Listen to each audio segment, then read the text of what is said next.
اینمی خدا زدن نویسندگی آدم این صلاح‌الدین ملیکов میگن любой ویدیوی من در درو یک کامنتار خنکش مینویسونن.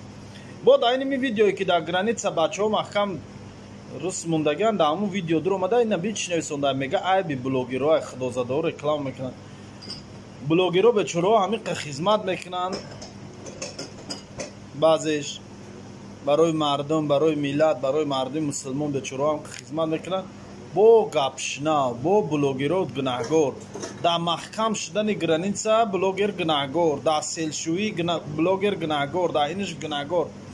سوال در تو صلاح‌الدین ملیکов همین تو در پدر پول روی میکنی پر شاید 12 روز 13 ساعت فقط در درن اینترنت کامنتار می نویسی خیر او کار که پاد اما اوتا و چا در یگون پول روی که همون بچورو با فکرم قند با شنگنبس خوردسیان